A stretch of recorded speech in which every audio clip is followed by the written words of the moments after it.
যা কিছু আছে সবকিছু দিয়ে দাও, সব দিয়ে দাও, তাড়াতাড়ি, সময় নাই।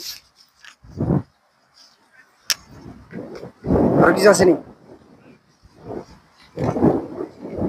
ভাই খারাপ, আপনার লাগে একটা সেলফি তুলুন দিব। অবশ্যই। আচ্ছা একটা ছবি তুলি। বলেন।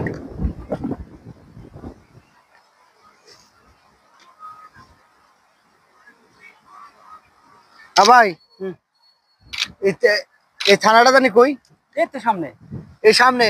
আচ্ছা এই সব কাম যে করেন, ঠিক আছে, কত টাকা ইনকাম হয় মাসে? মাসে 1-1.5 লাখ টাকা। আচ্ছা আপনার এই কামে কি আমার লোন দেবো? কঠিন কাম, পারবেন? হ্যাঁ পারবো, সবই পারবো আমি, মানে শিখে দিন। আচ্ছা, সমস্যা নেই, দিয়ে দাও, সমস্যা নেই। আপনারা কি দিয়ে করেন কাম, আমার ওইটা দেন তো, দিয়ে আমি পারিনি। এই যে অস্ত্র, এটা দিয়ে। আচ্ছা দিই তো। এই অস্ত্র। ও ওইটা সে ওই টাকা। এতক্ষণ যা জানিস তো আমার কাছে সব দে, সব দে, সব দে, তোর যেটি আছে ওরিও দে, ওরিও দে, যা যা। হ্যাঁ কই আমার বিলি আমারই মিয়াও করলে। আবার